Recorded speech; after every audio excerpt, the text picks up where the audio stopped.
Price எல்லாம் கர்த்தர் நாமத்துக்கு ஸ்தோத்திரம் உண்டாதாக.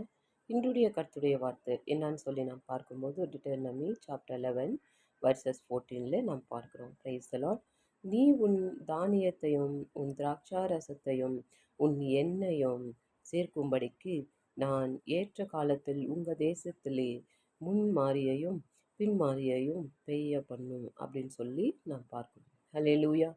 ஸோ கர்த்தர் என்ன சொல்லுகிறார் அப்படின்னு சொல்லி பார்க்கும்போது உன் தானியத்தையும் திராட்சாரசத்தையும் எண்ணெயும் சேர்க்கும்படிக்கு அப்படின்னு சொல்லி நாம் பார்க்கிறோம். திராட்சரசமோ எண்ணெயும் தானியம்னு சொல்லி பார்க்கும்போது நமக்கு தேவையான எல்லா வீட்டுக்கு தேவையான எல்லா தேவைகள் எல்லாம் பொருள்கள். ஹல்லேலூயா. ஸோ இது வந்துட்டு நமக்கு ஆசீர்வாதம். நமக்கு தேவையான எல்லா ஆசீர்வாதத்தை கர்த்தர் கொடுக்குற தேவனாக இருக்கிறார் அப்படின்னு சொல்லி நாம் பார்க்கிறோம்.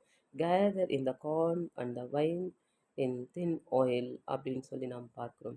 Praise the Lord. ஸோ கர்த்தர் நமக்கு தேவையானது எல்லாத்தையும் கொடுத்து எல்லா ஆசீர்வாதங்களை நமக்கு கொடுத்து நம்ம நடத்துகிற தேவனாக இருக்கிறார் என்று சொல்லி இன்றைக்கு நாம் பார்க்கிறோம். Praise the Lord. இன்றைக்கு இந்த வார்த்தையை வாசிங்கள். கர்த்தர் உங்களை ஆசீர்வதிப்பாராக. ஆமென்.